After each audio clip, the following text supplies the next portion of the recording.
Yes. The boys are back. Irish Billy's got a gross shirt on. What Advertising does that alcohol, say? of course. Of course. Bird's mouth beer. Do you have to puke that into my mouth like a baby bird? He Is does. that is that is that Um, is that if we share that? Bird's mouth. We would love to promote you better than what Brendan is doing right now. Apparently, it's a very good beer. This is Knock 'em Out the Box, episode 192. My name is Vinny Paz. 192 and sap. I'm here with my co-host with the co-most, the Mr. Majestic Left, Right, Left Kid. More importantly, a very special guest. We have a guest. Christmas week guest. We have look what Santa Claus brought us. We came downstairs. We opened up a gift under the tree, and what do we get? A razor. Razor Rainone, Tommy Rainone. Look, what is there to say about this guy? He's handsome. Thank you. He's got how many fights on it? 29 professional 37. fights? 37 fights, right? 38 after Atlantic City Saturday when I ended up Brendo. Wow. Then I let So- him up. Listen, let me tell you something. This guy talks a big game like he's going to do something. He does. He learned the last time what happened. He was hitting me with after this boots packed this guy up. He was hitting me with liver shots. Yeah, he likes to get a little He was frisky. You know, He was going Listen, downstairs. he fought his career at welterweight, but let me tell you something. He's a heavyweight booze bag, okay? So well, I'm just saying. It needs a little bit of good luck. Both of my nights in Philadelphia for the Ennis fights, I cashed out some good money both of those nights. So that's a reason to celebrate and just start hitting friends, no? Agreed. Well, I'll tell you this. After I don't like to be on the receiving end, AO, but look, I'll play a little game. You know what I mean? After a very long boxing career, Tommy has what would you say, Tommy? You've now transitioned into a sort of a self-proclaimed betting guru, handicapper, a boxing handicapper. I need some sort He's of good. degeneracy in my life outside of the drinking. So And- I hear you. good. I hear And you. you have a podcast of your own, correct? correct. And why don't you tell the Knockies? That's our fans. They're the Knockies. This is Knock 'em Out the Box, and it's Knocker Nation, and our fans are the Knockies. So why don't you tell them where to find you? On YouTube, it's Tommy and Paulie's Big Fight Forecast, and we drop a video every Thursday. So Okay. the fights for the upcoming weekend, breaking down the fights, prediction, and the odds on it. And who's your co-host on that? Paulie Malignaggi. You guys might know him from such fights as Juan Baby Bolt Diaz, Miguel Cotto, yeah, and Everybody. and a very infamous post-fight interview with Adrian Broner. Between the Razor Rainone and this Paulie, they fought at every welterweight of a certain era. Certainly, Yeah. And Paulie's still fighting. Yeah. Well, Knuckles to the mouth. Oh, paycheck. Razor Rainone is also a great analyst that also dabbles in that as well. we'd like to hear more of them. I would like Yeah. to hear and see way more of him, Certainly. as he's better than So would people. I. He's better than people at every major. What would you call it now? Everything's streaming, right? Is there anything that's not streaming yet? He's better than the guys that work for DAZN. He's better than guys at PBC. He's great, and we like to keep him around. He lives right up the block from me, so I see him all the time. We have not much news this week to talk about, which because of our guest maybe end up being a better thing. So we can get into a 4-man pileup regarding the shit show that was last weekend. Well, we do have a little bit of news. I did a short video on here. That's my first piece.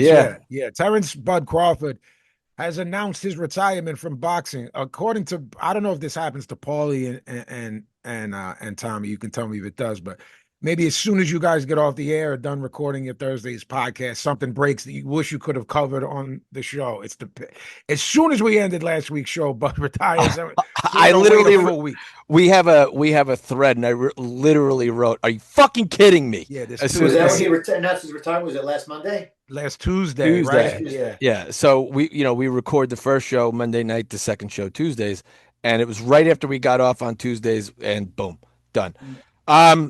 Thoughts, the 5 guys? division champion has announced his retirement from the sport at age 38. with a perfect 42-0 record.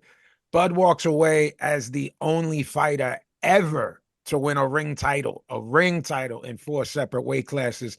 It is my opinion that if Janibek does not pop hot, Bud stays around, makes that fight, and turns it to 62. But that's just my opinion. I don't know. I totally concur with you. You and I sort of touched on it actually. Tommy, Vin. what do you think about that? Do you think that would have That'd kept be- Bud around for one more if Janibek?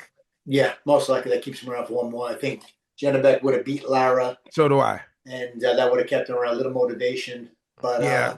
I'm also not convinced. Although you know what, this is Bud Crawford. I think the retirement might be an honest one, but maybe he could be pulled back out. Who knows? I mean, there's going to be a lot of money offered to him, but I think it's a mix of things. You and I spoke privately about it. Vinny and I spoke privately about it. I think that what happened for Bud was I'll come back for one more to try to at middleweight, and now with Janibek stripped, right? Bud's never had a fight at middleweight, so that would be before he got Lara. It would be a more fractured belt system. He'd have to Guys, fight did 2 they or 3 times. officially strip Janibek?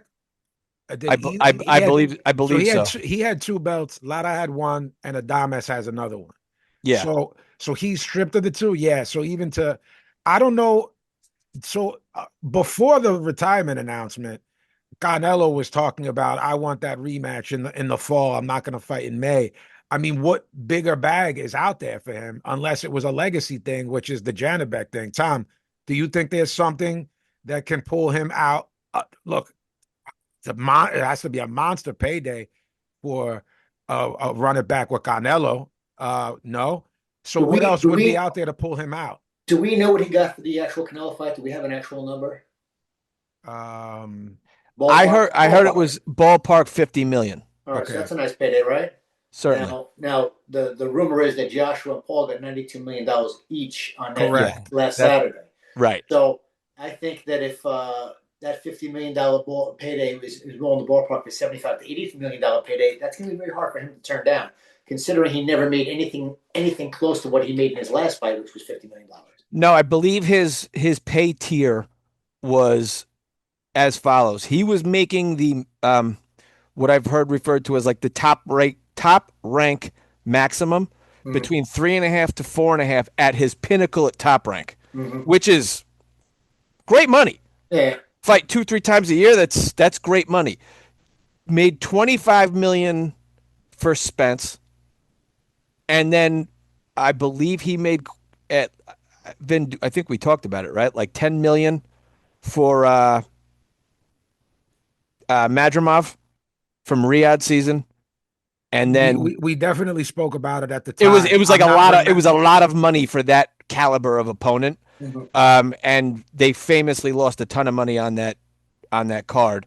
And then of course the monster payday with Canelo. Excuse me, guys. It's 50 million Bud got for the Canelo fight. 50 million after, I think it might have been a 10 million up front, but after the, X, Y, and Z was done, but pay-per-view buys, et cetera, et cetera, et cetera.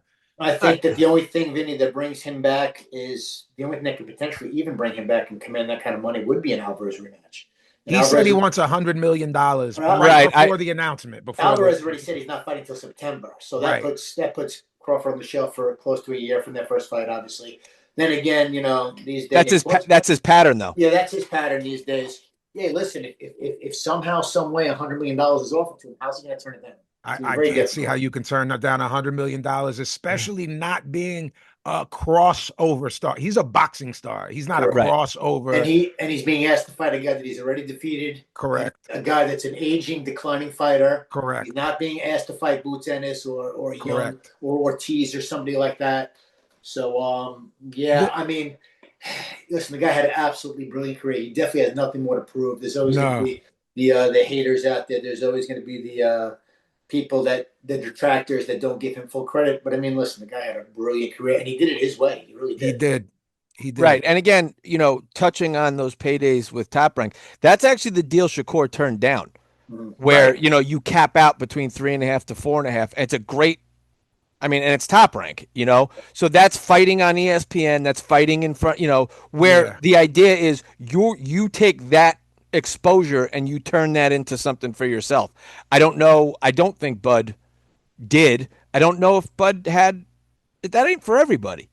But it certainly is now. He's doing have you seen he's doing magazine shoots? I He's mean, he's getting become sponsored. somewhat of a, he's everywhere now. He's Again, everywhere now.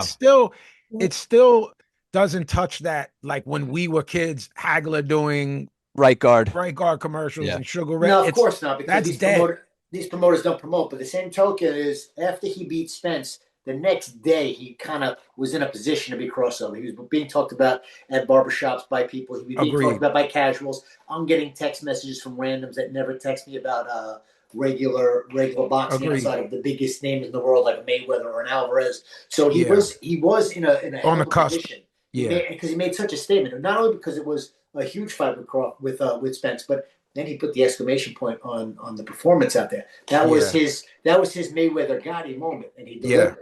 Right. We were you and I watched that together at the bar that we go to, which is, I mean, they do a great job. It's actually called Vinny, I've talked about it on the show. It's called The Main Event. Yeah. It's an ultimate sports bar. It's huge. Standing room only that night for that fight. Nice. The greatest town, arguably the greatest town in America. Oh, we're Farmingdale, Long Island, New York. Here we go. So I just want to pose that just being a microcosm of possibly what went on in every bar, across the country. Yeah. That people were like, when we walked in, both Tommy and myself thought, and you, of course, thought Crawford would win. Yeah. People were like talking shit to us. Oh, yeah. Spence is going to fuck him. Like, I'm talking at the ring walk. Oh, get ready. Spence is going to fuck him up. And then he didn't. For 3 years, I had to listen to it. Right. Because I called it when they started throwing it around. You know what I'm saying? And I'll tell you what, Vinny, I was not 100% sold on it. I leaned towards Crawford, but I was concerned with Spence. I was concerned with Crawford in that fight because Spence is just such a big, strong, physical guy. Yeah. Great fighter. But the last thing on earth that I expected was for him to be dismantled and one-sided like that. That was just insane. All right, guys, let's say that by fall of 2026, when Canelo fights, that's 100 million. That's what Bud said before this retirement. Let's say this cleans itself up because we know the sport has the potential to do so, where a guy pops hot and all of a sudden he's back. Janabek has 2 belts or 3 of them, or has 2 belts and is the ring guy. Can that lure Bud out? Can 100 million lure Bud out? Or we just think that Bud's a guy that's. I think the $100 million would lure anybody out. Well, Tommy said it best. Who can turn that down unless you're like a sheikh or an oil baron or something like that? And let's not joke here. I don't think they'd turn it down, Vinny. Each kid that is bored that you creates another reason to take. He's got another one coming. Yeah, I'm not being funny when I say this. I think Bud's got like 10 kids. I think it's 7, and another one on the way. I think he's got like 9 and one on the other way. If it's 7 or 9. Well, in the Canelo warm up, because Canelo has 4 kids by 4 different women. Mm-hmm. So they asked him, how many kids do you have? And Canelo said 4. And so then they said to Bud, like, how many kids do you have? And he said 7. And Canelo went, 7? Like that. Okay. Yeah. I didn't see that. But so 8 kids, man. 8 kids does not a good paying top rank contract. And not 8 kids that you want to send to good schools and that want things. And again, we've talked about it on the show. Bud is not like, I remember his first big payday, like the big purchase was a pickup truck and fishing poles. Yeah. That was what he was like. I'm going like, I guess that he finished the fight at like, whatever it was, 11:30 Central. And they said at like 7:00 in the morning, like they had plans to go fishing, and he was outside of his buddy's house, like beeping the horn, like, let's go. And he's like, he's like, I'm not breaking this date. We've been talking about this for months.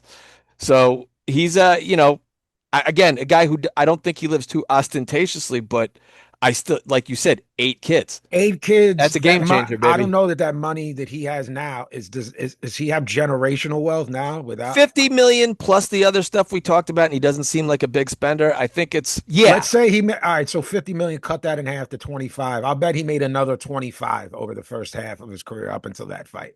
That would be Probably. my guess that he made 50 million. I think that's at least 1 or 2 generations. But again, I think when you get into that level of money, you're thinking like, I want my painted portrait over my great great great grandson's fireplace. Yeah, and you want know to what I start mean? talking like Masha. Yeah. Yeah, and walk over I, on the I, I, monocle. st- I stole that actually from A-Rod. When they asked A-Rod why he signed that contract, he said, "You guys got to understand something. I want my people who've never even met me to benefit from this." Yeah, And again, that's what like Scott Boras and those agents sell those guys on, because Yeah. Jeter always said, "I never wanted a payday that big. It's an albatross. I Yeah. got 100 million. It's more than enough. Yeah. I don't need that, and I'll get money elsewhere." You can Yeah. never perform up to the level of those contracts, no matter Yeah. what. No, So, no, no. so you're always disappointing somebody. It's almost like there's some sort of reward for what you did. Correct. As opposed to what you're going to do. Everyone Right. always tells shits to bed by the third year of those Yeah. monster contracts. They never your ACL goes. This happens. You get you know what I mean. Look at it. Look at Embiid. I'm living it every day, and that's my guy. He can't pay it back to back. Right. We backed up the Brinks truck. Right. Golden Boy Promotions and DAZN are likely to end their relationship by summer 2026, with DAZN not showing an interest in a new deal, per a source familiar with the situation. It's unknown where Golden Boy will end up next. Tommy. That's interesting. That's not terribly surprising either, because Golden Boy, it seems like they haven't been doing a lot of shows on DAZN, where they had a fairly busy schedule last year. And, Golden Boy did have a good stable of fighters. A couple of them got knocked off, like Roach. Roach got knocked off late last year. Obviously, Ryan Garcia. Oh, Roca, Alexis Roca. Yeah, sorry, Roca. Yeah. Roca got knocked off again for the second time, but he wasn't supposed to get knocked off. But he got knocked off again late last year, Roca. I know he's got a fight coming up now, but now Roca's got 2 defeats. Obviously, Ryan Garcia, who's one of the big guys, got knocked off. So of course they have Virgil Ortiz, who's their one golden goose right now. But yeah, Golden Boy seems to have fallen off a little bit from a promotional standpoint. So that does make a little bit of sense. Well, we've touched on that on the show that, when Oscar started those Clapback Thursdays, I said, he's a couple fighters away from not having anybody. I don't think this is a bright idea. It's also extremely unprofessional. And he goes in on like Eddie Hearn, and Eddie Hearn is DAZN's darling. They have like between Matchroom and DAZN, it's like a lifetime contract. You know what I mean? Yeah, but he's gone back and forth. He's gone. Well, it's more him, the one started the BS. But he's gone after Eddie Hearn a lot. But that's what I'm saying. I think that maybe DAZN is like, we don't need this, and you're not really producing cards. The cards he's producing are very small. I don't think they turn $1 for DAZN. Friday night fight type. Fights right.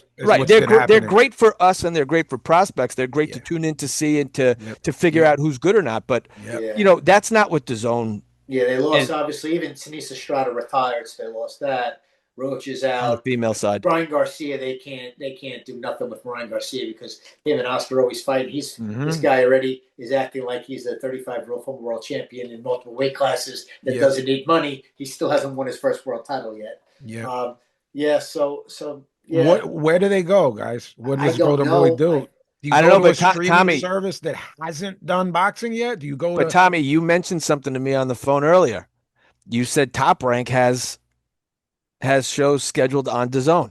Yeah, Top Rank has a couple of co-promotions scheduled on DAZN, and also Top Rank has been doing their shows on not Tubi. Yeah, Tubi. I'm sorry, Tubi. Yeah. Tubi and Roku. Which Tubi has been fairly, and Tubi, and the other one is what, Pluto. Pluto. Yeah. So I mean, that's interesting, because when I first saw the Top Rank was on Tubi, and that was a main event of a female fighter in Canada. I'm going blank on who it was right now. Michaela Mayer. There you go. Mayer. Yeah. That was only about a little over 2 months ago. But then they started doing their regular shows. Yeah. 2 regular shows with my guy, the Wolf, Arthur B. Arslanov, was on that card. Yeah. So it's interesting, because Tubi's becoming a very big platform. Obviously, so does Oscar? You guys think that's on the table? And Oscar's it could be, and again, DAZN may be making room for a possible Top Rank, entry, especially if Top Rank was doing these shows on their own, like on Tubi, right? Yeah, and basically fronting the money to get the whole production. And DAZN says, well, we'll just host,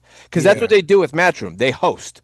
Yeah. Right? They're not really dumping money into it like, say, ESPN and this, let's call them like the the established networks used to do. Like they would put the money up, and of course, the promoter would promote.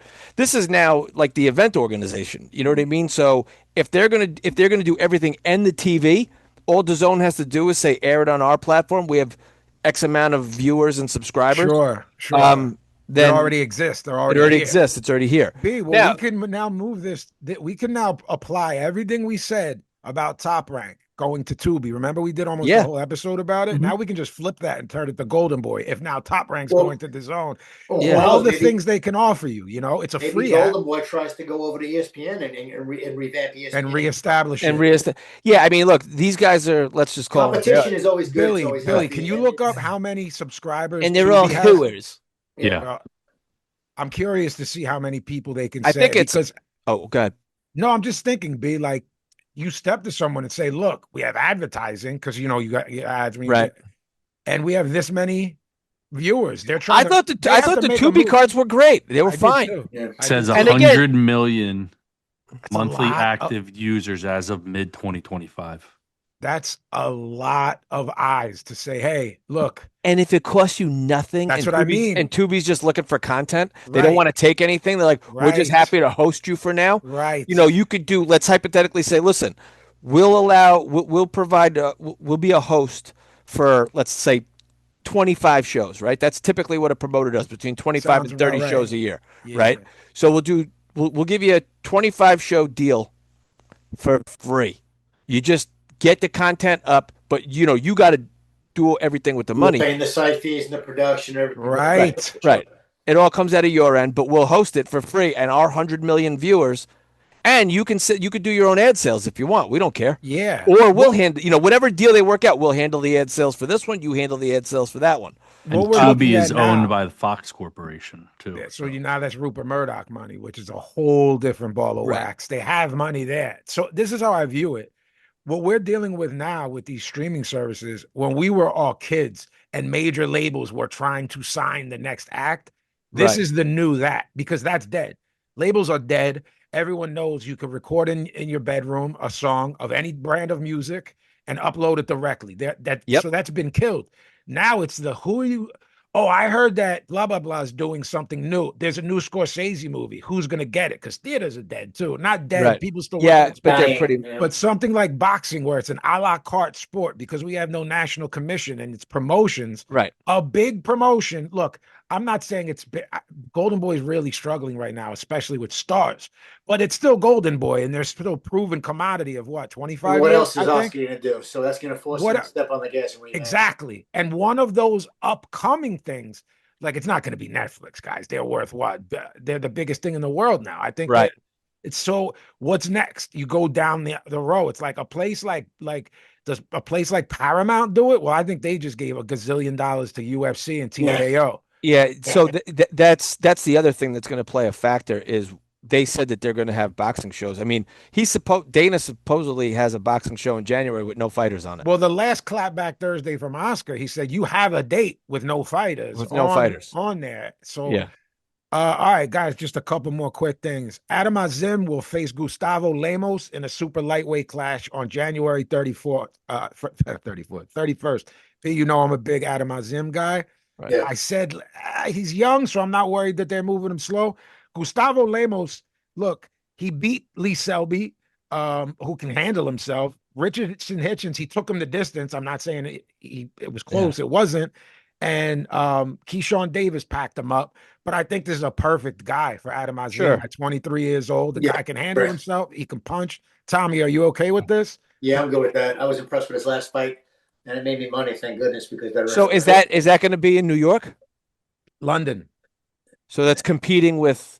Well, it'll be on during the day. Yeah, it'll be on 2 or 3 in the afternoon, and then we'll go into the night fight with Subriel Matias. Correct? No. Teo Shakur. Yeah, Subriel Matias is the week before, January 10th, and I can't get a bead on how to get in touch with anybody. I just like that he popped hot, and they're like, "We find you not. Yeah. We find you not." I don't know what that means. You have our blessing. Who are you? Who It's are you? We yo, find you not guilty. it's And by the crazy way, too. I'm a Super Amateas guy, so to say, like, it's just crazy. I can't play it one way when I don't like a guy, and then a guy pops hot that I like. Well, I mean, It's in all not crazy. seriousness, this is a guy who left someone dead, Yeah, man, it's and not they're funny. and they're just going, "God, We find you innocent. I don't know what yeah." that means, by the way. You popped hot, and then something said, all right." The And then levels. Janibek should have fight Lara. If there's a commission, national commission, and we're just going by the same rules, there Well, should be nothing to stop the arbitrary levels of the banned substance in your system, we're okay with. Right. Right. But But do you feel me, B? Like, yeah. What are you? Are you pissing? It looks like a Gatorade. He's pissing gasoline. That's and the color of it. Royal. It's Yeah. nuclear. It's nuclear reactor piss. Well, that's why in the And 11th they're round like, he's "Oh, throwing that's a bit too 110 much." punches. Yeah, I mean, this Janibek used to have that skinny fat build, and then now the guy has muscles on his back, and he was knocking guys out. And he was the most improved guy, maybe since we've had this podcast. Yeah, like, everyone, 6 years. because a couple of years ago we were like, he's not impressive at all. When his name started buzzing and it was in the COVID situations. Yeah, we were like, this guy's clearly got man strength with a one-hitter quitter, but he throws fat punches. He can't come up the middle. He's wide. Then all of a sudden the guy's dancing around. He's got a little pep in his step. He's shredded. He looked great. I picked him to beat Lara. Pep in his step, juice in his cup, sliding his glide. Yeah. Lastly, the WBO's latest ranking saw British duo Jack Catterall and Joe Cordina ranked as the #1 contenders at welterweight and lightweight, respectively. Cordina is expected to be called as the mandatory for Abdullah Mason, while Catterall is now in line for a shot at Devin Haney. An IBF title fight with Lewis Crocker is also on the table for Catterall. If I'm Jack Catterall, I go push for this Lewis Crocker fight because I can beat him. Doesn't Crocker already have a fight lined up with the other guy, the Australian? Liam Paro. Liam Paro. No? Wasn't that a done deal? It seemed done. So I don't know how this is happening. Okay. Well, you got every week this shit changes. Like we'll report on a fight being made and it's a done deal, like the Buatsi thing last week. Yeah, but guys, if I'm Catterall, I push for Crocker, then give me Haney while I have more of a bargaining chip because I know as Catterall, I can beat Crocker. Paro's fighting Patty Donovan, not Lewis Crocker. Yeah, the kid that he lost. Right. He lost to him, but he really won twice. Correct. He got fighting Patty Donovan. That's why this Liam Paro, he's Paisan. That's why this Billy Bindlesticks is about to fucking go into a homeless shelter because these fights are fucking. Everything's worked. This guy, he's got a burning barrel keeping the house hot right now. He does. Yeah, poor bastard. He just keeps losing money. All right. As far as what happened last weekend, in Japan, it's fingerless gloves. We're speaking of Top Rank. We're speaking of TV deals. This is something we definitely would have been able to watch in the early mornings at the ESPN app had they still been with them. Where did it air? I don't know. I'm on the Twitter. I'm watching it this way. So we'll start this way. Kayosuke Takame versus Renee Santiago in a split decision. It looked like they were slinging from what I saw, but I didn't see any of these all the way through because I didn't know where it was being aired. So I watched grainy on Twitter highlights. Nonito Donaire versus Saya Tsutsumi split decision. These two are slinging the dogs. Look, Nonito Donaire, you keep thinking he can't do it again. And then he does it again. It's in a loss, but look. I heard two things. I heard that he got robbed, and then I heard it wasn't a robbery. Look, what'd you hear, Tommy? You see the whole fight because that's kind of what I heard too. In the beginning, the knee-jerk reaction was that Donaire dominated the fight and got robbed. And then when I started reading a few different articles, it was kind of, Donaire started off good the first 6 rounds, and this guy crawled his way back into the fight and kind of took over himself and pulled out a very close one. I saw them beating the shit out of each other, and you can't judge a fight by Twitter highlights. You don't know what they were watching; they're just kicking the shit out of them. I saw at some point in those type of fights, even when you're high level guys, that part of the brain of certain guys where everything goes out the window, and you just that happens to Donaire like almost every other fight. Yeah, he's He's a highly skilled Arturo, where you get as soon as you get crack him, everything. As soon as he gets hit, This he's Arturo that's guy it. had a It's out the beautiful window. jab, 1-2 hooks downstairs. Could look at those first 4 rounds in the first fight versus Wood. The guy's boxing beautifully. You crack him in his head, and he starts. All goes out the window. His face is the fucking defense, and this Donaire does it too. Yeah, Donaire's not. Yeah, you make a good point there for all Donaire's offense. Because Gotti, I always say Gotti, from an offensive perspective, Gotti's was world class. Put his combinations together beautifully, leverage, timing. He could counter up and down, but his defense. I mean, he had the defense of a dumpster. He had the reflex of a dumpster. So his offense was an A+. His defense was a D-.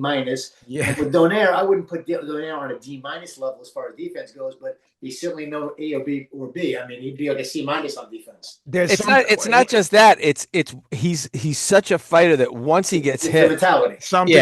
Right. He's a dog. As soon as he gets hit, he's like, "Fuck this." Yeah, fuck this. I'm not going up and downstairs. I'm not painting the fence. I mean, didn't he? Correct me if I'm wrong. Didn't he fracture Inoue's skull? Yeah. He fractured his eye socket. I mean, think of what he did. Think of what he did to Vic Darchinyan. Where after he was knocked out, he's going, "No, I'm not loose." As an underdog, he went back then.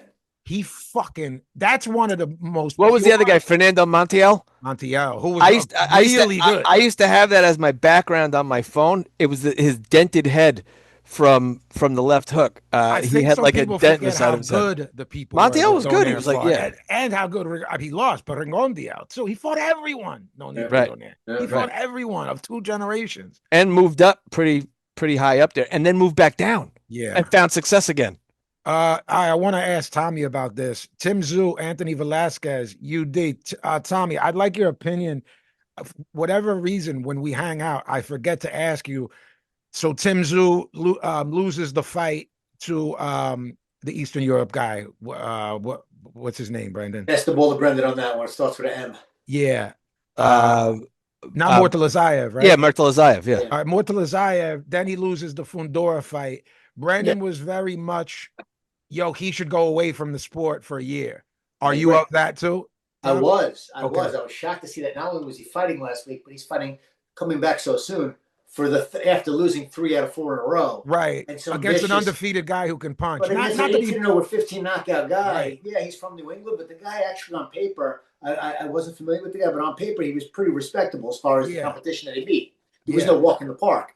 Undefeated. And if they give this guy a rest already, he just went from being an undefeated top dog to losing 3 out of 4 and having some really taking punishment and having some really rough outings. So yeah, I was of the people that thought that this guy needs a year off from the sport and let him get a new team and let him work with that new team and absorb all the new teachings.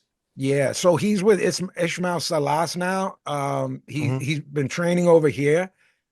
He really and then has a fight over there. Right. That I didn't get either. He moved to Miami and then has a fight over there on the other side of the world. I guess they figure that there's, our graphics guy is in Adelaide, so he has the drop on all things Tszyu, be it Kostya, Nikita, and they're very terrible to them, almost like our paparazzi is to, our celebrities. Like they turn on them very quick, even going back to Kostya, like the Vince Phillips loss, like the whole fucking continent turned on him. You know what I mean? And they said it's the same thing with Tim. He's the talk of the town when he gets a big win, and then he stinks. He's riding on his father's coattails when he loses. You know what I mean? So my guy tells me all of that. But regardless of that, they still do a really good number over there, right? Which in Miami, what would he have fought at? A place equivalent to like the Blue Horizon, probably. Yeah. I mean, they probably 1,000 people. They would have done it at that place. They had that Teo fight. We looked it up. Remember, it was like a 2,500 seat. Yeah, I think maybe smaller, maybe 1,000 to 1,500. And from what I heard, I heard that Tim looked really good. He looked great. I watched all of it, and you can tell me, Vinny, if you saw the whole thing. My biggest issue with Tim has always been this: very good fighter. Then he abandons his jab. He doesn't use his jab. He's got a phenomenal jab. He doesn't use the jab. So he'll go out there, and it's like his corner tells him, listen, go out there and use the stick. And for 30 seconds of the first round, he uses the jab, and it's setting up his combinations, and it's offense and defense. Yeah. And then for the next 2.5 minutes, he doesn't use that jab. He's just walking in, walking in the front door. I And this tell is B, I round want to after see round. 3 of them. I want to see 3 before the right hand comes back behind it, So and he my doesn't biggest do it. issue with Zoo was that I think he's got a terrific jab that can make his life so much easier, but he doesn't use it. He needs to be reminded in by his corner in every round, and then he still forgets, and he has to be reminded again every single round, and then he abandons it. And now that's what led to 3 out of 4 losses. So what I was told about his performance on Saturday is that he was actually using that jab up and down and doubling it, and he controlled the whole fight with just the jab on Saturday. He absolutely used it. For me and you who harp on it, we probably would still like to see it even more, but that could be weird nitpicky shit. I don't want to pick nits. He won every round easily. He beat the kid up. I like that he went 10. He was absolutely using a jab. I'm still yelling, throw that double when he uses his jab too, it's funny. It's like it's like it's almost contagious in terms of technique. He also moves his head more. When he doesn't use the jab, he walks in and stays online, gets clipped on the line, and gets clipped coming. And Brendo won't be in agreement with me, but I feel the same way about Pacheco. I think Pacheco, who's a 6'4" guy with tremendous dimensions, does not use his jab enough. And you don't want Brendan's not big on Pacheco. I happen to think the guy is very good. You don't want me to talk about I'm not big on him. It looks like they're going to make that Hamza Shiraz fight. Hamza Shiraz will dog walk him. Well, listen, Brendo, we still got Zayas business to figure out for. Oh yeah, he loves Xander Zayas. Tommy, I was so huge on Zayas, no Puffy, for longest, and 2 performances in a row. I got to reevaluate a little bit. I think he gets by this one too. Okay. I think 154. There's animal there. It's arguably the best division in boxing. I think to me it is. Just if it can stay intact. Yeah, that's the thing. There's some smaller divisions where I go, well, is that the best? And then as soon as I say that, a guy goes up, or a guy goes that's on the 31st also. Yeah. It's its own worst enemy. Why do they do that? And that's on the East. That's Puerto Rico's only an hour off. My plan is to be at MSG on the 31st, but I'm going to be doing so with a fully charged, 100% phone, streaming and looking and having to watch what's going on. These promoters will cut their nose despite their face. We'll talk where we're going to be on the 31st, all of us, including William. And if we're in a good spot, we'll be able to have, laptop watching, like when we go, obviously you've seen this, Tommy. You go and some of the press guys are doing a write-up for the fight that they're supposed to be covering while they're there at the fight watching the other fight. So we'll have to do the same thing. Sam Goodman was on the undercard. He fought a guy named Tyler Blizzard. Blizzard, I saw that. That name's hard. I tried to put a bet on that one. I couldn't get it in, actually. Because I had Goodman winning by decision all day. Yeah. And that that's was what I happened. call a paper fight. I looked at it on paper. I didn't look at any footage of the guy that Goodman was fighting. But I looked at it on paper, knowing Goodman and the way he fights, and I said, this is a decision all day. And that's I think it might have been a shutout, right? I think it was. I think it was close. Yeah. Unanimous, wide UD. He was undefeated too. On Friday on Netflix, to start everything off, was Jamal Harvey, 130-pound, 2024 Olympian. I think he's really good. I just wanted to say that. It's only his second fight. He was in there tough with an undefeated guy in his second fight. That's rare. It's usually the guy's got 100 losses. He can fight that kid, Jamal Harvey. I think he's going to be good. He's another DMV guy. I'm looking. Where is Oxon Hill, Maryland? I got to look this up. I don't know, bro. Because if that's another. Let me see, Oxon Hill, Maryland. Yep, DMV. Another DMV. This Jake Paul fights Anthony Joshua. Brendan. Here we go. This fucking Brendan thinks it's a shoot. Billy.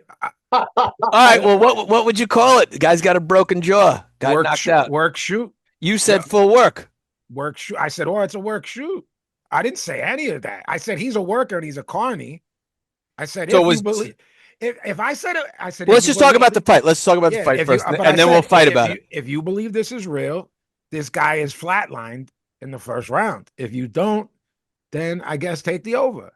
That's really what the over. By the way, the over was 2.5, so it had to go 3. Had to go halfway through the third. Okay, correct.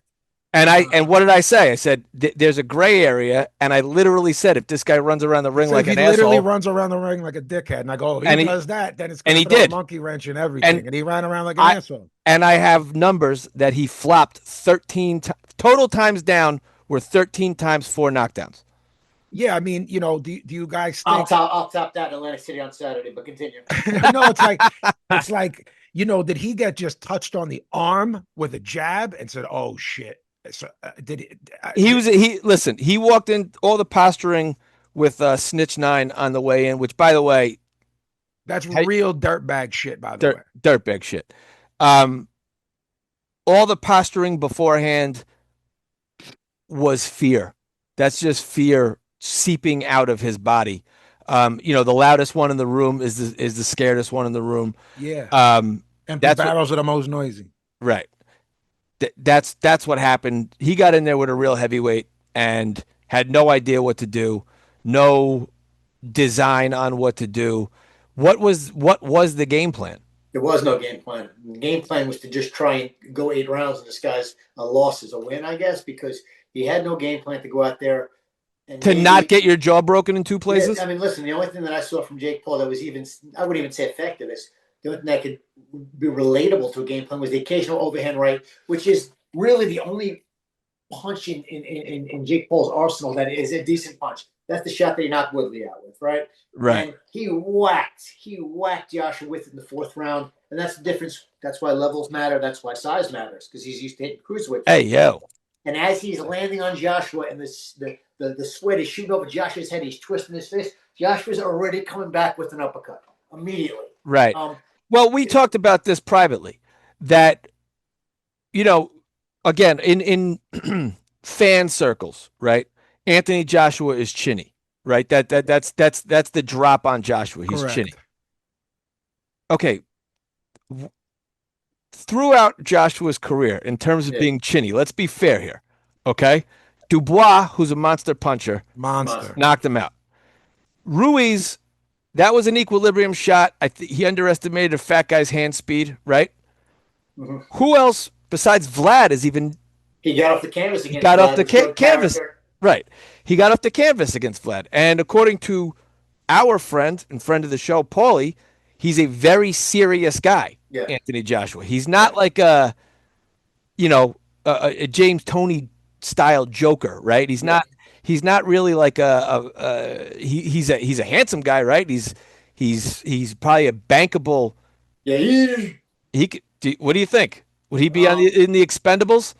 Like he could be an action star. Absolutely. Absolutely. He but, is an absolute star over there. Across the right. pond. An absolute legitimate star. He's articulate. He's I've been saving this question. I've been saving this question off of all of our texts.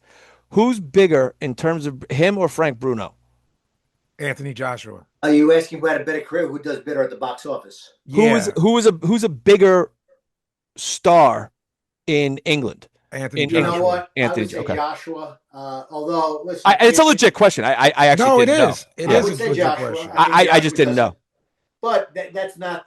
Frank Bruno was huge in the 80s. Right, and don't forget, and he still is a character there. And Frank Bruno crossed over in terms of he would do comedy shows, variety shows. Yeah, I don't see that. So to my point that I was going to say was Joshua doesn't do any of that.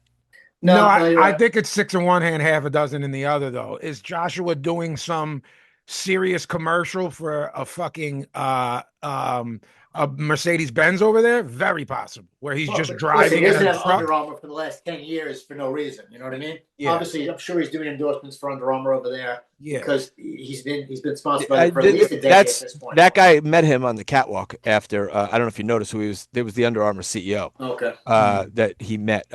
So if you guys noticed in the weigh-in on Thursday, Jake Paul's doing all the mugging and the shit, and Anthony Joshua looked at him and said, "I'm not playing with you." Yeah.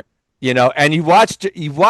To me, I watched Jake Paul. A lot of that went, okay, and I think he was kind of getting in his face, and Joshua made a fist and said, "I'm not playing with you." Yeah. So I think there's this other angle that makes all the people like us angry, where we have to talk about it / cover it because he was fighting a real guy. who Sure. is still a top 3 or 4 heavyweight in the world. You know what I mean? Well, we had said the reason why we're covering a Jake Paul fight is due to the undercard. This is now we're covering a Jake Paul fight because it's the Jake Paul fight. Yeah. You know, but now we won't have to anymore. I think I personally think this is it. Right? Could Tommy, very well be. He can't afford another loss. So He's 0-2 against real boxers. If Jake does come back, let's say, a year from now down the line, he's not going to do it at heavyweight. He's not a heavyweight. He's a cruiserweight, and he's got to fight the perfect guy. And who's big at cruiserweight? That's gonna move the needle a little bit. The casual fans are going to be over at him at this point because they got to see what they wanted to see, which is him get. And let's be fucking honest. You think he's going to get in there with a serious guy like Jai Opetaia? What does Jai Opetaia do to him? I mean, Jai Opetaia just put a real boxer in the. There's 4 guys in the hospital. I think Jai Opetaia, Zordo. I think Benavidez going up does him dirtier than Adrian. Hang on. That's that name. You think like he's going to get away with that shit with David Benavidez? No, we'll kill him. Yeah, and I don't mean kill him like haha. I think he's gonna go. I want this guy to get carried out. I don't think David's a sick animal. Right. I don't think David Benavidez has a bone in his body when the bell rings that says I'm going to preserve this guy. Right. All right. So good. He was telling Dwight Yard fight back pussy while he's beating the shit out of him, and Yard is a huge puncher, and he was just mauling him. Yeah. So I think. What we saw was obviously Tommy pointed out the levels. Now, Vinny and Billy both think that this is a work. Now, was Joshua in on the work? No. Are you asking? Yeah, I'm asking. I'm asking what you guys think. Well, Tommy wants to say something. So listen, I mean, I went back and watched it a second time, which you tell me if you did or didn't. I did not. All right, and you're probably not going to be willing to understand that. I look at it like this, right? Just as a former fighter. I've had situations a million times over the years where I had to spar guys, young guys, where I'm like, you know what? He's going to come out hot, and I'm not going to try and match his volume or his vigor. I'm just going to chill out for 2-3 rounds, take a look at him, make him miss, start touching him. And let nature take its course. Let him burn himself up, right? Mm-hmm. Because then it also amplifies matters. When I'm not doing nothing the first 2-3 rounds, and all of a sudden I just start touching you and touching you and touching you before the 5th round, it amplifies matters a lot. I think after I went back and I watched the fight the second time, when I was watching it the first time live, I'm like, you got to be kidding me. We're in the 3rd round here. The 4th round, he's following this guy around. He's not doing the thing. But then all of a sudden, at the end of the 4th round, I'm seeing that Paul is completely depleted. He's exhausted. He's falling all over the canvas. And this is without Joshua exerting any energy whatsoever. Right. Very similar to the Mayweather blueprint against McGregor. Okay, Mayweather got off the couch. He's fighting an active fighter, and I think that McGregor, of course, is. And I hate to compliment McGregor because I think he sucks as well. But McGregor is more a dangerous fighter from an overall than I think Jake Paul is. I think maybe we could agree on that. Agreed. Sure. All right. Agreed. So now Mayweather went out there and he did. Could Mayweather have tried to get out of me there in the first or 2nd round? Of course, but then he's putting himself in danger's way. Why do that? When let nature take its course, the cream is going to rise to the top after 4, 5, 6 rounds. Just press this guy, walk forward. Everything is going to happen the way it's supposed to happen. This guy's going to gas out, and then I'm going to start touching him, and I'm going to get rid of him. And I think that's basically what Joshua did here with Paul. And when I watched it the second time, I basically saw, all right, after 4 rounds, this guy's spent. 5th round is when Joshua finally starts fighting. And as soon as he starts fighting, as soon as that 6th round started, you already knew, all right, that's it. This guy's about to be knocked unconscious. All right, let me ask you guys this. Whether work or shoot, do you think that I'm not really sure what I saw in terms of reactions to it. You see the people celebrating that hate that kid, that he got his shit. I mean, dude, my sister texts me. I am so glad. Well, then there's a percentage of people that are like that did what me and you said, B, that they were going to applaud him for having the balls to do it. $91 million, pack you up, get the fuck out of here. Dude, a lot of fighters did that. Like there's respectable people who have said it. And if you I have respect for my guy, 91 million clams. Stop the madness. You can and listen, $91 million and the future of your company. Correct. At stake here. Correct. You know, this was a desperation move. And again, this was not. I tweeted this right after the fight. I said this was not. I believe I said this was not tactics. This was a survival kit. You know what I mean? That's all it was. But here's something I didn't see either or, because we spoke about it on the air. Well, if this goes a certain amount of rounds, work or shoot, it looks bad for Joshua. Does Anthony Joshua getting into the 6th round with Jake Paul do anything to the luster for him? Are you Tyson Fury going? Okay, listen. Wow. That's the sell, right? It's the next fight is Tyson Fury, and the sell Vinny, for him. Vinny, here's the thing. Now, let's say Joshua comes out of character because he's a patient individual. All right. Now he tries to chase Jake Paul around that ring, and he looks goofy and foolish doing it. And now he maybe walks into a couple of shots. Now, I don't think that he was ever in danger. But listen, a guy's got 2 fists and they're bombing on you. There's always anybody that can punch has a chance, right? Sure.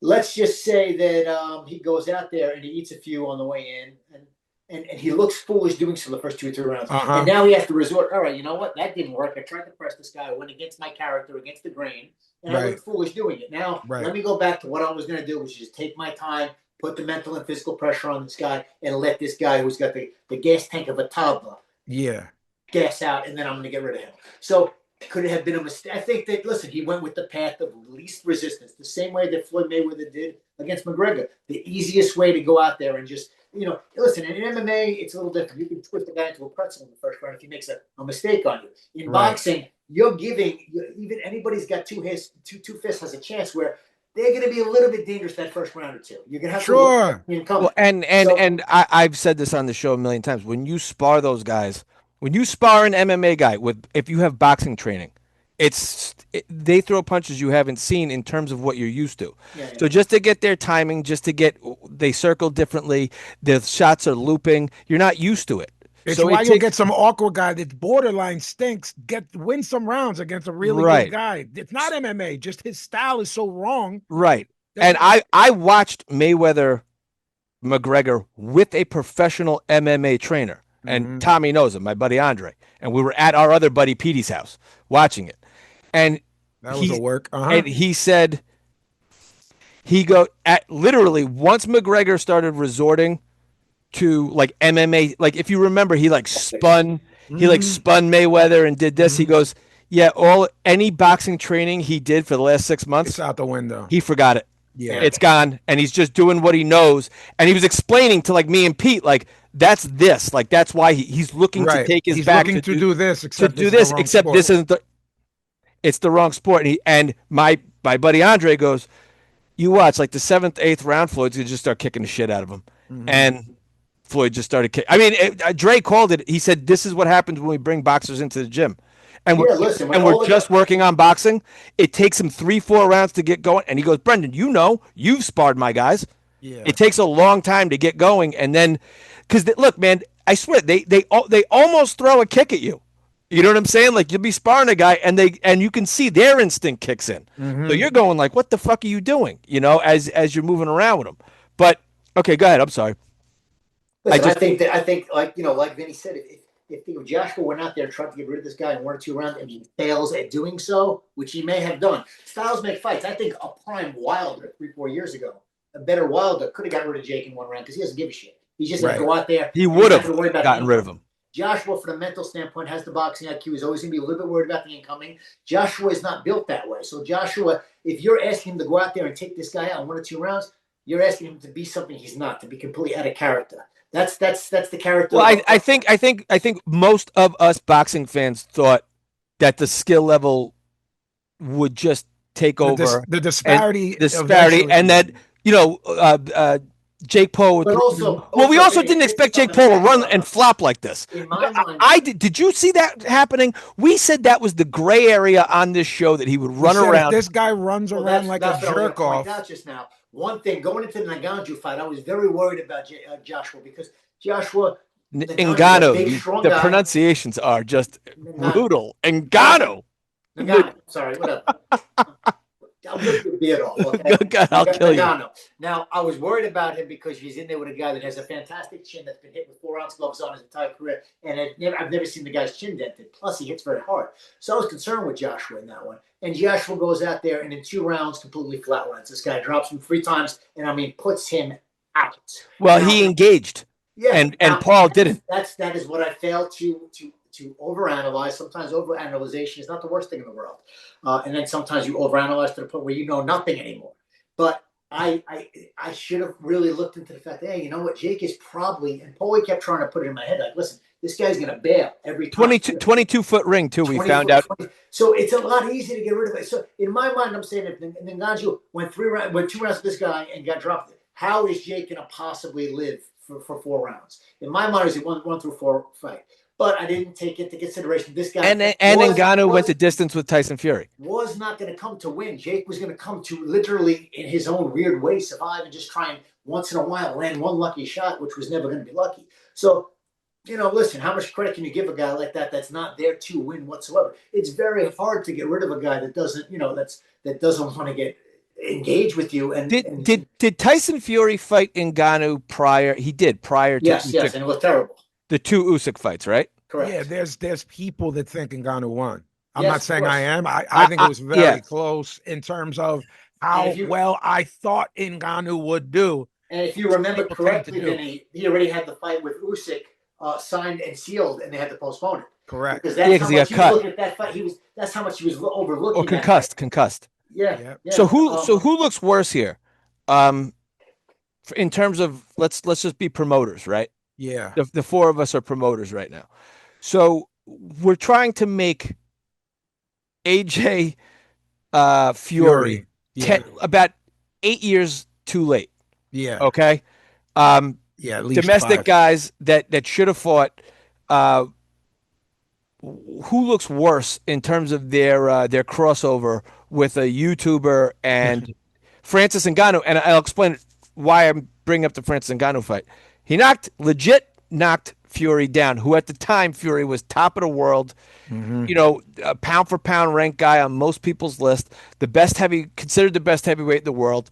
And Ngannou knocked him down and fought a close fight and really made Fury work there at the end.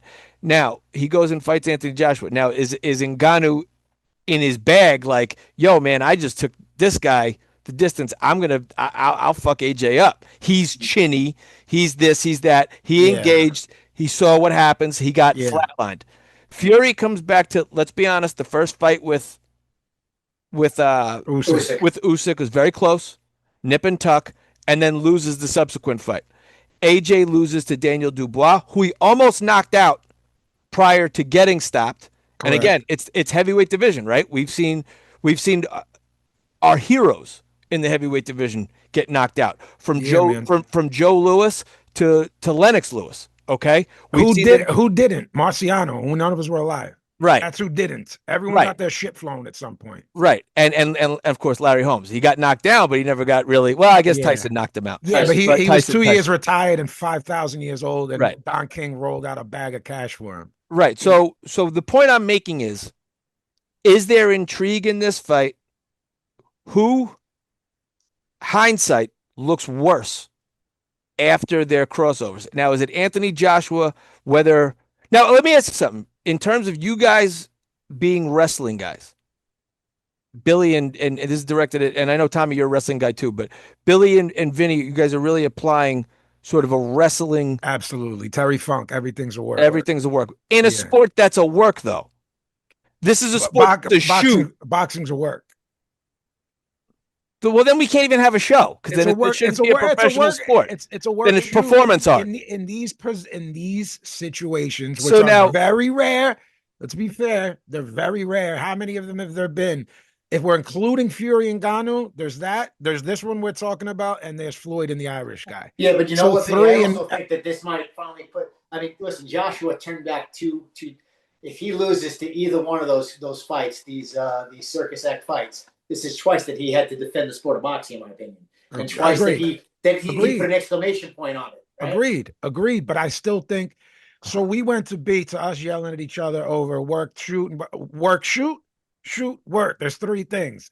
To me, he carried him, and then when he let his shit go, that's what happens. I don't know if he carried him. I think that Mayweather carried McGregor to a degree. But I also listen.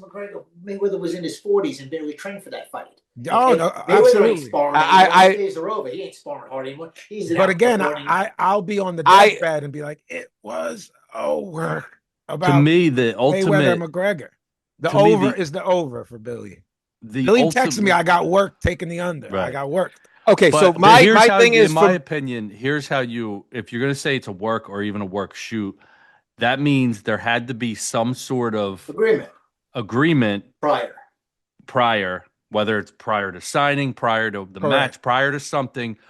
Even if it was nonverbal, it was a known agreement between them that like we're gonna go a certain amount of rounds before I knock you the fuck out. Then it's a work. You have to believe that a fucking carny like Jake Paul is not involved in some carny shit to disagree with me and Billy. I see. I think that AJ has too much integrity. Doesn't need the stigma. Makes his own money in the UK. Has his own ridiculous fan base in the UK. Right. 91 million is. It's not as big as payday. He's going to get even more than that for Tyson. 91. Yeah, you're right. 91 million. All right, fine, B. 91 million is a lot of clamorinos. Sure, man. But I just it's like, hey, make it 4 rounds. To do it, Billy, and like you said, there's unspoken drama. Like we're not talking. Was Eddie? I think you guys are so deep in the conspiracy weeds now. Maybe Jake says I'm going to run to look better and maybe make it to 8. If he knocks him out in the first round, every casual fan is never watching boxing again. They're just like, why am I even? Well, I mean, Bill, most people thought that he was going to get knocked out in the first round. I think the casual fans got hyped that he didn't, though. They wanted him to get knocked out, but they got a little bit of a show. But I think I'm reading, and people are not thrilled with the flopping and the running. It wasn't engaging. It was. And look, AJ's never had great feet. It's a big, lumbering 6'6", 250-pound heavyweight. I think going back to something Tommy said when he was saying how he let nature take its course, and if he looked goofy, engaging early because he wanted to.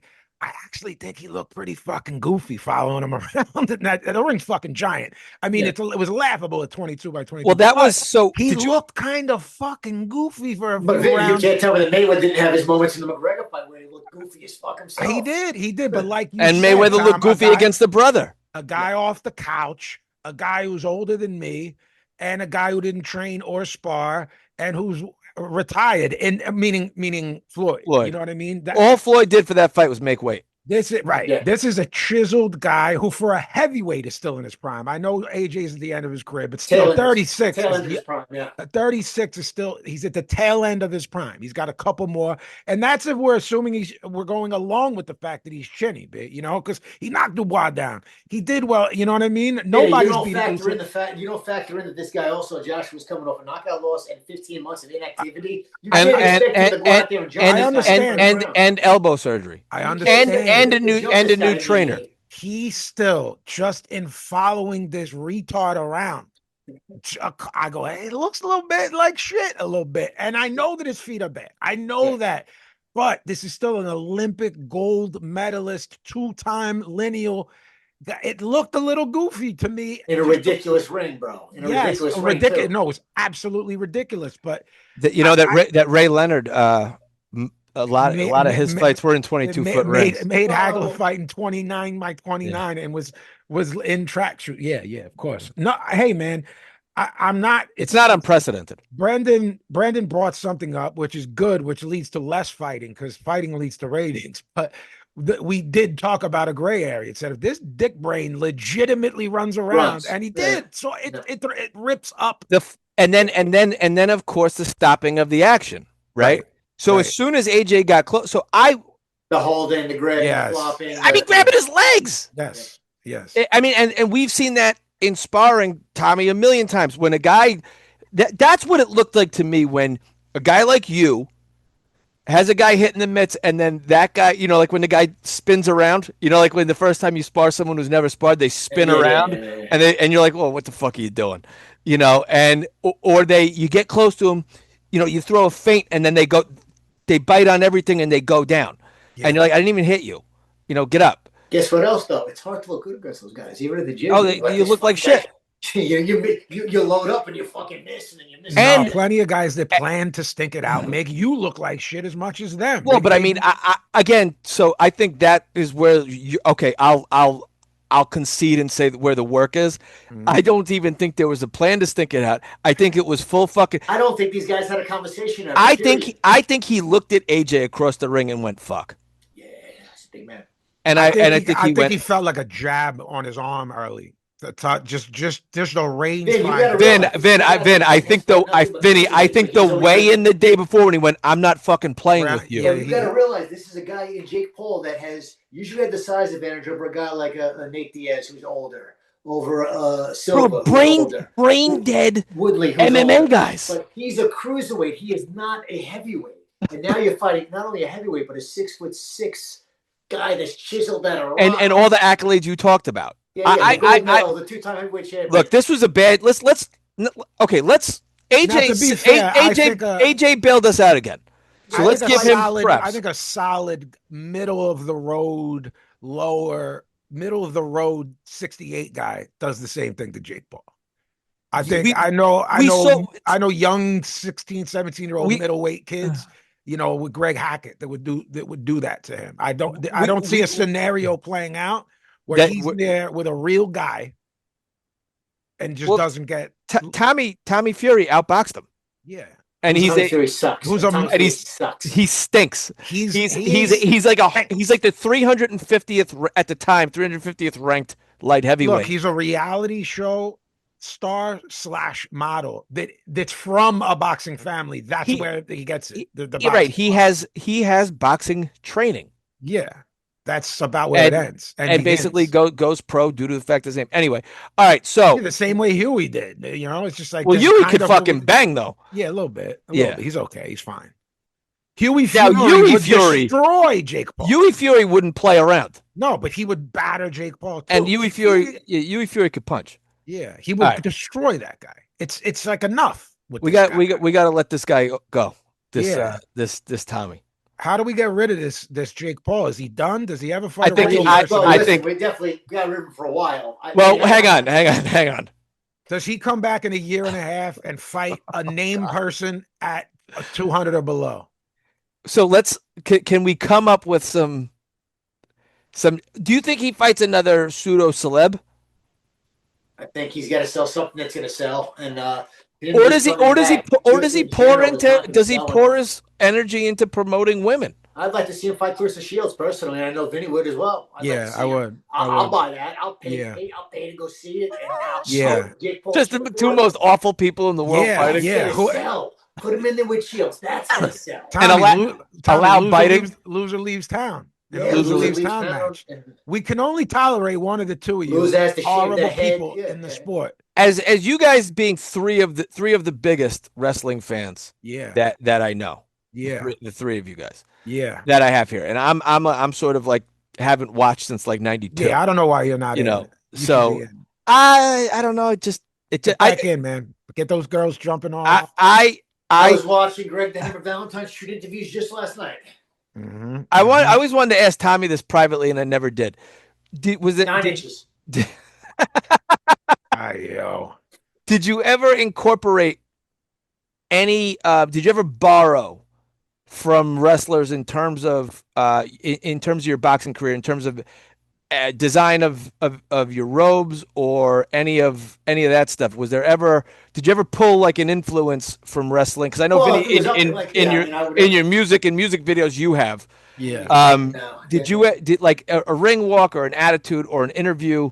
Was there ever a time where you said, you know what, I'm gonna do what Ali did with Gorgeous George and say, I'm gonna borrow from this and sort of kind of piggyback off of this? Not in an interview, but as far as ring attire, as far as what I would wear, as far as material I would wear. But I had a couple of friends like Cletus Selden, who was from my gym, used to come out to Real American for every one of his fights. Everyone. Right. Anthony Caparis used to come out to Shawn Michaels' Sexy Boy for every one of his fights. So I never came out to anything that was wrestling inspired as far as the wrestling music goes. In retrospect, I do regret not doing that. But as far as boxing trunks and stuff like that, I always tried to just switch it up and have something that was just eye candy, eye catching. You know what I mean? Something fun, not just your traditional satin black and white trunks, which I wore early in my career, but something that pops. But spruce it up. Think of like the Ultimate Warrior always had these bright colors and tassels and all that stuff. And a couple of my fights late in my career, I was able to get the tassels on the trunks as well. So yeah, I didn't dive into it. So there was some inspiration there.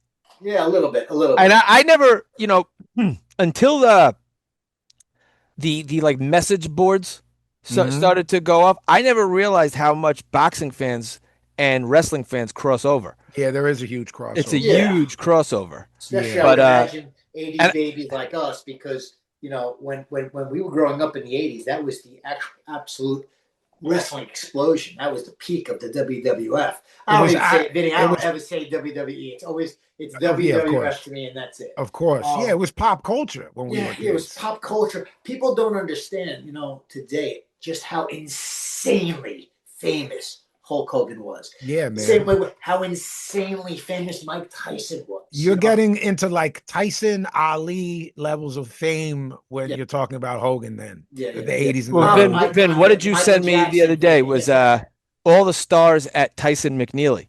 Yeah, It was like every like Jim Carrey, like every Yeah. every Yeah. star of '94 was at that fight, you know. Yeah. Yeah. Yeah. Or Yeah. 94, 95. But 95. Not summer of 95, August Yeah. August 95. '95. Yeah. Yep. All right. Um, you guys want to we have anything else?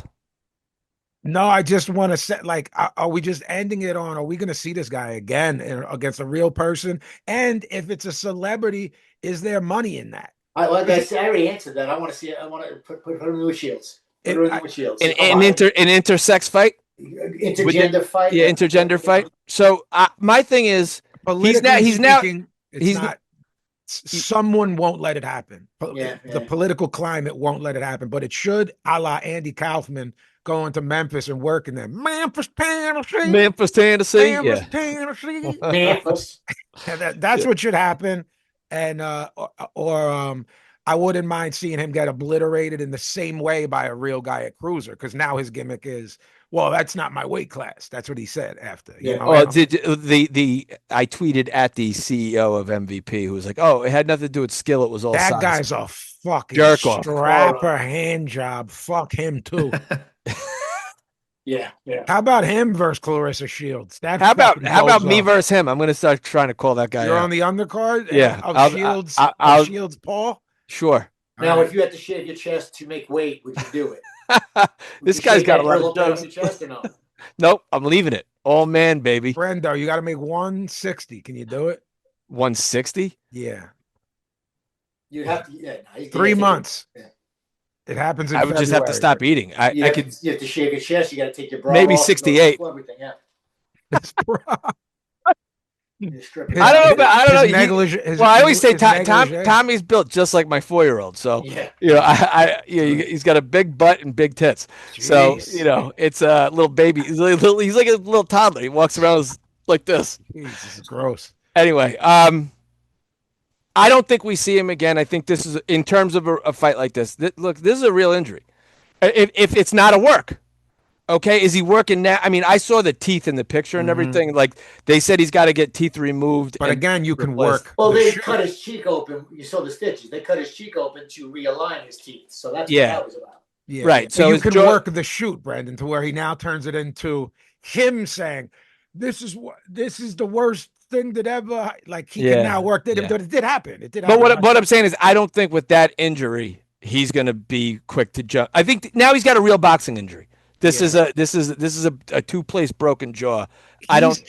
He's too much of a dildo to not come back in some form of wanting attention. That's my prediction. I'm not saying it's a but I think he can do it from the confines of promoter. You know, he can talk. Like, look at Eddie. Eddie's Oscar has clapback Thursdays. You know what I mean? Oscar is way more of a heel of a personality as a promoter than he was. But it's indicative of a dude that's doing that because he wants so fucking badly to be back able in there to fight and just knows, my time has passed. But like time Eddie, is the great thief. But like I really think like Jake Paul's a kid. But he's like the new Don King though. He could like there's a place for that in boxing. There's a place for that in this sport. He could be that hated guy. That now, I mean, Don King, he's too addicted to it. It's him and his brother's entire existence. That generation of kids, it exists online. It's why he has a broken jaw and teeth dented in, because they have no concept of reality until they're hit by it. Right. It's like the kid who picks on people as a kid. They're a menace. They're 6 years old. They're 7 years old. It turns up and at 12, you get into some middle school and some kid fucking cracks you in the Yeah, head. some kid from the other school who doesn't know who you that's are. the turning point of you either continuing to be a menace and you're the kid that does 30 years in jail, or you go, I got cracked in the fucking head. I better watch my mouth and wise up. Two things happen to those people. Everyone walks into it. And two things happen. He walked into a right hand by a guy, and what he'll do to get the drug, and now I'm playing, the dopamine. The dopamine hit is to still do it, but not against people who can turn his jaw into a jigsaw puzzle and knock the teeth back. So who or what is that? That part I don't know. I'm actually with Tommy, all jokes aside, and I know Tommy's not joking. Clarissa Shields, she fought at heavyweight, didn't she? Yeah. Yeah. So I don't know what she walks around at. I have no idea. Dose and a half. Roller pig. Is she roller pig? If she walks around and around. By the way, that's quotes from something about Mary, so we don't get we don't get any heat. We don't get any heat for that. That's Matt Dillon. Who? Yeah. Roller pig? I think I love her, man. Yeah, I'd love that to happen. I would fucking love that. Pat Healy. Whichever of them got lumped up, I would cheer for. I would probably be like, I hate them both equally. I'd pick her to win that fight. I would too. I'd pick her to win that fight. And then like the thing, you go, well, anyone with two hands. If he clips her, you know what I mean? Right. He could clip her, but she's a trained, trained lives it. Yes, she's better than him. Correct. And you know what? She'll probably do the 3 minutes easier than he would. 3 minutes over the course. That's embarrassing. He was red and he looks. He was blown up, as Vinny wants to say. He's blown up. He did. Look, you could tell. He's no Hitman Hart. It's no 60-minute guy. He looks. But does he not look like? First of all, he's not. He looks way older than he is. Yeah, number one. He looks. Will do that. I was just gonna say the gas is aging him quick. He had that, and he's he real had that red. Megagon baby face when he's a kid. When you see him without the beard, with his brother, when they were doing YouTube shit, that Midwestern baby face, you know what I mean? Looks like he's a Mormon in a cult, like that look. That's how they both look. Those two fucking bozo jerk offs. Well, the other one you like as a wrestler, though, right? No, he's just good. But it should work because they're carnies. So it's. But I'm saying he's actually a talented, athletic wrestler, right? Okay, he is. I'm just making sure. For being professional carnies, I don't know why this kid isn't involved. He did the Saudi thing with his brother. He's not as athletic, right? No, but he should just come in as the mouthpiece for his brother. I mean, talk about his manager? Perfect fucking situation for that kid. He could bruise around in there, though, too. He doesn't have to be like a high flyer. Yeah, he could just, you know what I mean? By the way, I don't know if Tommy knows this. Billy is an actual wrestler. You recently let me on to that, yeah. Which is why we need him for our annual trip. And it divulges into what? Power bombs in the hotel room. Hey, listen, Billy.